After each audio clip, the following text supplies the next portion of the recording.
President, aquí darrere, en primer lloc voldria saber si el govern confia que la llei de vegueria s'aprovi en aquest període de sessions i si en cas contrari això ho consideraria un fracàs.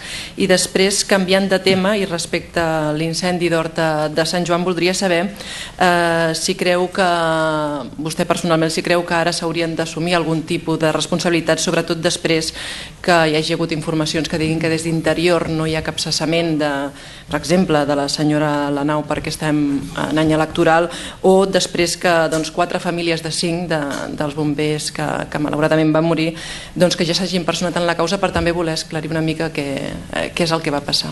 Gràcies. Començant per aquests darrers temes, a mi em sembla que les famílies es personin perquè volen saber què va passar, em sembla lògic i normal, vull dir, no tinc res a objectar, em sembla segurament el contrari seria el que no seria normal, no? Dit això, ara el que hi ha és una investigació judicial en curs, hem de deixar treballar la justícia i hi haurà una comissió d'investigació al Parlament que també esperem que ajudi a esclarir, perquè ningú té més interès que el govern en que les coses estiguin clares. I bé, jo comentaris off the record recollits en informacions, en reunions que vull dir que no sé si s'han produït o no s'han produït, no les faré. En qualsevol cas em remito al que a aquest respecte pugui dir les persones al·ludides o el Departament d'Interior. Respecte a si aquesta llei s'aprovarà o no s'aprovarà, això ara depèn del Parlament, no dependrà del govern, depèn del Parlament. I si serà un fracàs si no s'aprova, home, podria dir un fracàs si el govern no l'hagués aprovat, però ara la responsabilitat és del Parlament, de tothom, de tots els grups, però del Parlament. El govern ja ha fet a aquest respecte una cosa que tenia l'obligació de fer, perquè figura als programes electorals dels partits que donen suport al govern, també perquè figura el pla de govern, que és presentar aquestes dues lleis. Repeteixo, algunes d'elles fa exactament, va haver-hi un govern que tenia el compromís de fer-ho, un mandat en una llei, i 17 anys després va deixar el govern sense presentar ni enviar al Parlament la llei.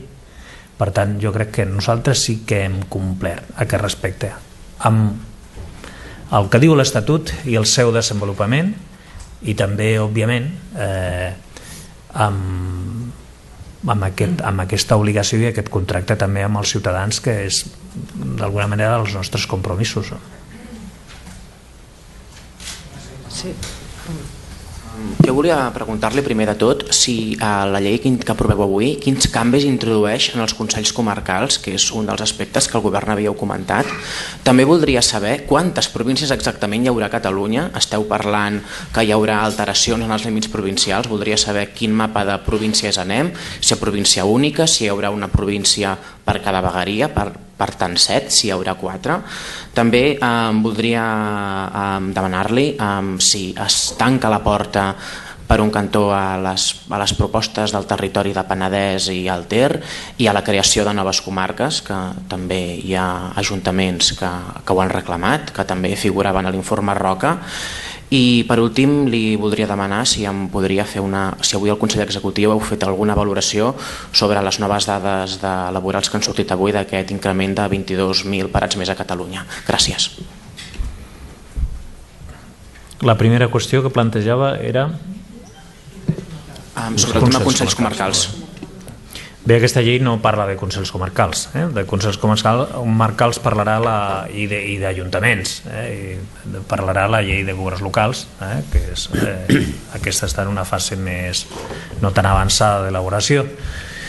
El que sí que hem manifestat és la voluntat de que aquesta futura llei de governs locals pugui reconduir el paper dels consells comarcals més als àmbits, podríem dir, de col·laboració, de cooperació i de mancomunació de serveis, no tant d'òrgans polítics de governs locals, sinó més de gestió, més de col·laboració.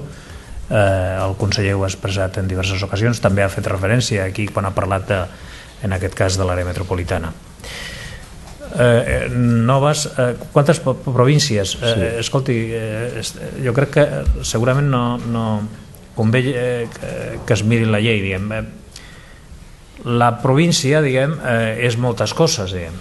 La província té un govern que és la Diputació, que això sí que queda clar que passa a transformar-se en Consell de Vegueries i que hi haurà 7. La província també pot ser la demarcació electoral, de fet és la demarcació electoral de les eleccions de l'Estat, això no ho canviarem. Nosaltres ens remetem a allò que està en les nostres mans, que és el que recull l'Estatut. L'Estatut no diu que nosaltres hem de canviar el règim electoral general a les eleccions generals. Això no està ni està a l'Estatut ni és la nostra pretensió, ni tampoc com s'ha d'organitzar l'administració general de l'Estat. I per tant el que recull la llei és la transició de les diputacions a les vegueries, als consells de vegueria, en el marc d'aquesta nova divisió territorial que servirà per al govern local, per al que són els consells de vegueria i per la desconcentració de l'administració de la Generalitat. Tant no proposem província única ni res d'això. Altres, vull dir, es recullen 7, perquè 7 és en aquest moment també la divisió que va adoptar el govern per desconcentrar la seva administració, i per això hi ha 7 delegacions del govern. L'informe Roca, si no m'equivoco, el que parlava era de... no parlava de tantes, sinó que parlava en concret de 6, i el que hi havia dubtes, tenia dubtes, era si el Pirineu era viable o no era viable. Bé, nosaltres això ho hem recollit, però no... Altres realitats, escolti, hi ha portes obertes, però també el projecte de llei que hem aprovat recull el que recull, i són 7.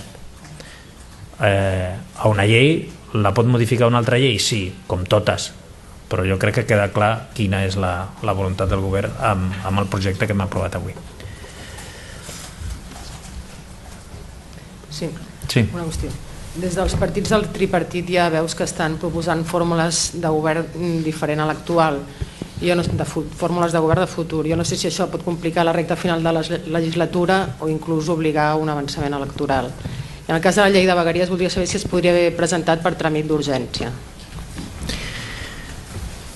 Bé, respecte a la segona qüestió, òbviament sí que hem demanat el tràmit d'urgència, com ho demanarem també quan aprovem la llei de la sindicatura de comptes, que serà molt properament.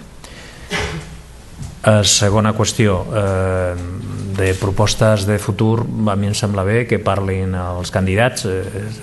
Jo no soc candidat, com vostès saben, estic aquí fent de president, i per tant sobre fórmules de col·laboració futures que pugui haver-hi, suposo que això hi haurà temps de parlar, i especialment suposo després de que parlin els ciutadans. I per tant al que ens dedicarem els membres del govern, tots els membres del govern, és a governar, que és la nostra obligació, i a complir amb el full de ruta que vàrem aprovar en el seu moment.